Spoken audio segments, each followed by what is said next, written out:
Welcome back, everybody. I am back again with some more Core Keeper. This is episode 3 of our playthrough / run through. I hope you're enjoying it so far.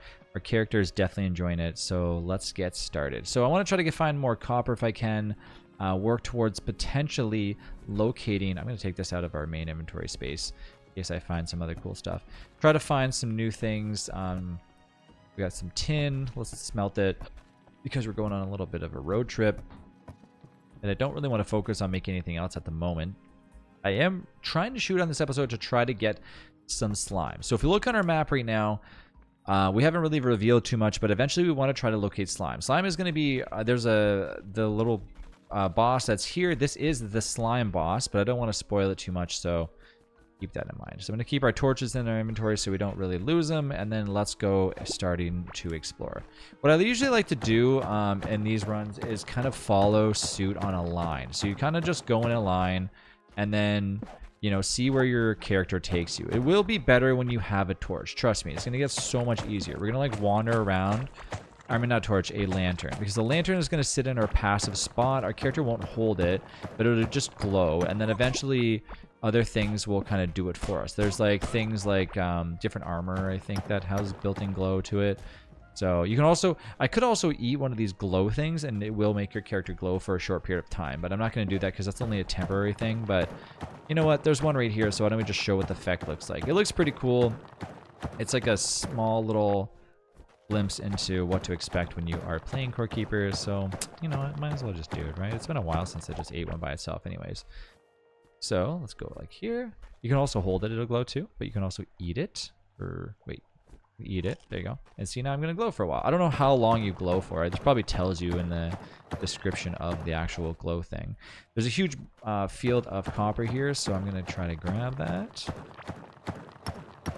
I could also use the crude bombs that I got. So those are made for mining, really. The other bombs, there's different bombs you can use for mining, different bombs you can use for getting into fights and stuff like that. But for now, I'm not going to be using them for mining. Now, Core Keeper can go at your own pace. So if you're not caught up with me right now or you're doing your own thing, don't feel like you need to rush to do anything. Like if you're taking a while to get to where you are, like that's fine. That's actually good. It's probably better to take your time because all in all, you don't really want to be rushing around just because I am. So I also kind of messed up. I probably should have put that in the right inventory space. Okay, that's good. So yeah, don't feel like you need to hurry up. And now you can see that I'm walking on what looks to be slime. And of course you can pick this up, I believe, with the hoe. So let's just make sure. Yes, you can. You pick up the ground slime. It's indicating that we're near slime, and boom, boom, boom, there's slime right in front of us. So we are going to destroy some of the slime. So let's go ahead and kill some of it because we need to get it for making our lantern. So picking slime up or ground slime off the ground won't get us slime, but killing the slime does. So should claim some slime pretty soon here. I was just curious about these new guys, if like they do anything specific. Can I get them to... I was trying to think if like how much damage I could do pickaxe versus like... There's not really many good weapons right now. I think even if I use a sword, I'm only doing like the same amount of damage as this. Sometimes I wonder if like different enemies do damage to like their friends that are around them. I'm guessing they would. Like if I would have let them attack the slime, I'm sure it probably would have ran into the slime and killed it.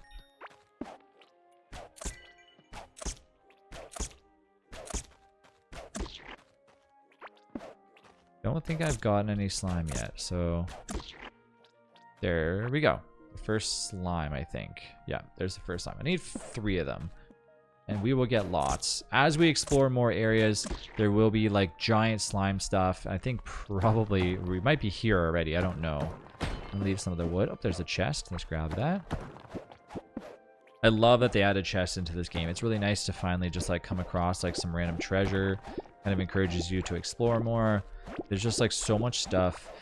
When this game first came out, it had a decent amount of stuff in it, but then as it went on, you really noticed like how much stuff they were cramming into the game. And like I've been here since the game basically came out. Like the devs reached out and was like, hey, do you want to play this game? Like they reached out to a bunch of streamers And it was just cool that they did that because it got you like introduced into a game pretty early on. You kind of fell in love with like how the devs were just like making things like the way they were. Like it just seemed like they were just really listening to the community. They had like a behind the scenes Discord, and in that Discord they were just following along with like recommendations, like really directly. Like they took everything that we pretty much recommended to them and incorporated in the game. So a lot of it comes into, you know, the devs listening, and a lot of people just working with the devs to like test run their own variation of it, what they thought. Like there's just been a lot of changes in the game, a lot of reverting back to, you know, certain things, and it's just really nice to see a community work really closely with the devs to make such a cool little masterpiece. Alright, so I got all the slime I need. And eventually we're going to find the first slime boss. Don't need any extra slime at the moment, so I'm not really like out there looking for it, but I do want to dig up some of this cool stuff, see if I find any cool things, specifically treasures, because I'm always looking for treasures. I thought I seen some X marks the spot over here. Yes, I did. Got nothing. And nothing. Oh, there's a little house. Whoa, cool. Look at this little house over here. It's interesting because when the first time that I ever played this game, I don't remember these things ever being here. So it's just nice to see them just like so early on in like the little dirt areas. You'd usually find these like a little bit late game. I'm just gonna leave these the way they are, you know. Well, I guess I'll smash it up a little bit, right? You can't just go to somebody's house and not smash stuff up. Like, that'd just be weird. Swift Feather, dodge chance, offhand, dash at a movement speed. So you can equip this, I think. Wait, how do you dash again? Offhand use to dash. I don't know what the offhand button is.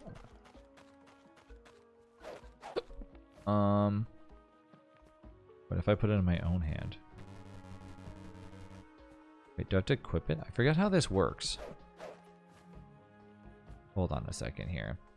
Offhand use. Dash forward at 200% movement speed. Forget what the heck you got to do to it.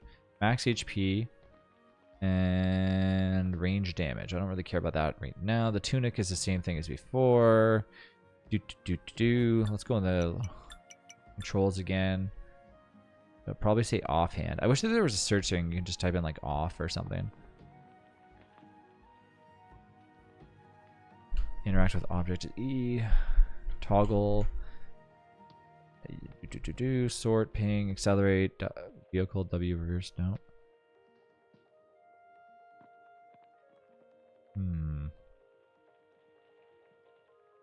Move fast in creative mode. Okay, no. Map is M. I already know that.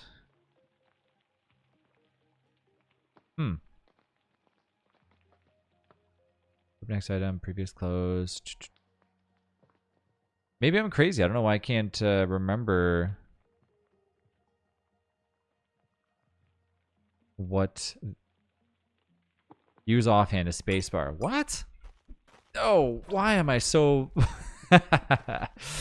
That's interesting that I don't remember that. Anyways, so it's spacebar. There you go, everybody. Now you know. Witch Doctor jeans. Cool, I found some jeans. See, look at that. If I wasn't just sitting around doing nothing, I probably would have walked past those things that were carrying the jeans. It all makes sense now. It all makes sense. Everything happens for a reason.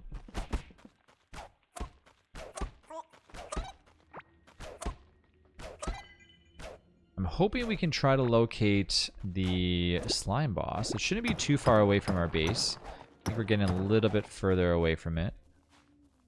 Let's see what else is here. Ooh, yeah, there's like some mysterious stuff going on here. We're a little bit far away from the base, but not too far.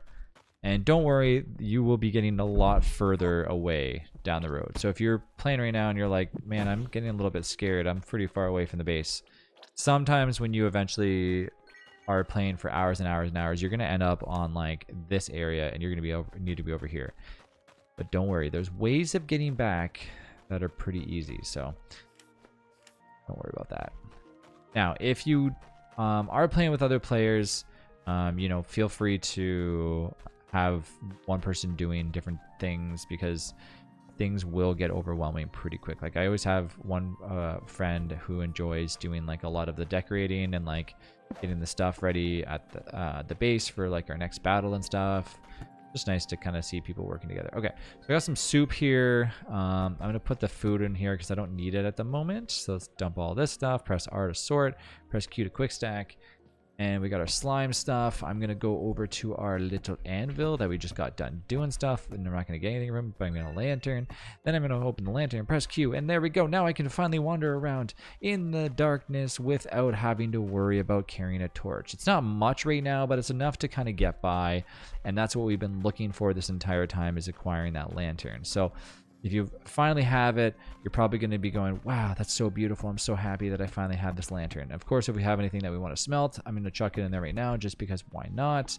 I'm going to keep some of this in here because why not? Press Q to auto sort and get down by pressing Q all the time. If you can, press Q and your character's going to auto do whatever. I like to keep all my tools and whatever in one. This is for feeding my pets, so that's food. We'll put this in the food category. Press Q to auto sort, and that's good. We got our this in here too, and our ground slime we can put in our thing here. And we have our torches, which I thought we had more torches than that, but I guess we don't. Go ahead and do that, and then we need to repair our things again. Voila, voila. Leave our crappy hoe the way it is because I don't want to repair that because it's just wooden. I can just make a new one if I need to. So now I have multiple different variations of stuff. I have a hat. I have some stuff that's going off really well. If you have any tiny little yellow marks, make sure that you go and equip them so you can use and benefit all of your stuff. And we can gather the rest of our ore that just got done smelting. And of course, if you want to split the stack like I did or taught you before, that's good. So we got 1.0, 1.4 attacks per second. So this one's actually faster than this is, but this one does more damage. So, and of course, this is 2.5 attacks per second. So it is good to have physical stuff if you really want to. And I don't need that right now. So next up is going to be working towards our tin workbench, which I think we have enough tin. I don't know. We have 6 tin. No, we don't. But I need to also eat my character, or feed my character, eat my character. And there's nothing else in here that I want to get at the moment. Specifically, the tin workbench is the next best thing. And electronics table, railway system. But I do want to start making a paintable floor. Now this floor is just for making things look nice. A bed, we don't need at the moment, but we can take our dirt that we put over here because there's a bajillion things of dirt. We can go into here and we can just press shift and just make 100, or we can press control and make 3,000 if we really want to. Not 3,000, but you get the gist of it. And then we can start right clicking. Oops. Want to get the torch out of my inventory. There we go. And we can just right click our heart's content and our characters will do the rest. It will just basically go ham. And if you right click underneath the chest, so now your base is starting to look good. It will not overwrite your torches, so don't worry about that. But you can see that things starting to look nice. Now this is a paintable floor, meaning you can paint it down the road. So this color is not what you're going to see over time. And of course, if you don't want to do this, you don't have to. But I figured that it's a good way of ending this episode by just casually, oops, I didn't mean to do that. But you know what? I've done it now, so might as well just leave it. Now, the bonus is you can always click on it. It's going to go back to the way it was before. So if you accidentally mess up, guess what? It doesn't do much, and it also gives you back your paintable floor. So just something to look forward to. If you want to make your base look nice and updated and not look so shabby. And I have 400 million of those tiles, or so I thought. I might actually not have enough to do the whole base, but not a big deal. If not, I'll just quickly go make a few more if I need to. And it's made of dirt. Like, I mean, what more do you want? It's made of dirt, right? So the only thing I do like in certain other games is like sometimes when you make oh, by the way, it increases your crafting skill. So as you can see, if I go to here, my crafting skill is increased like drastically just by making this. So technically it's a really good way of just like making your craft skill go up really fast, because you're going to get a crazy amount of dirt wall. Like, it's just going to happen, right? So I wouldn't rely on that for that specifically, but you can say that, listen, dirt's not going to be used for anything else. So I wouldn't do that just to increase your crafting ability right now, but it's just a little bit of a bonus. Okay, there we go. I don't think there's any piece that's missing as far as I can tell, except for this little dude right here. And everything looks fine and dandy. Put this in here, and let's get our stuff that we smelted. Put that over there. And look at that. Our base looks really good. It's starting to come together. It needs a little bit of torches just to up the areas, and eventually it'll look a little bit nicer when we finally get some more better looking things. But anyways, that's it for me right now. I hope your base is looking very similar, if not better than mine. Probably better than mine if I had to guess. I think you are slowly becoming a pro at this already. So good luck if you just started playing Core Keeper, and keep at it. I hope to see you playing more. I will see you in the next video. Thanks again for watching. I'll see you then.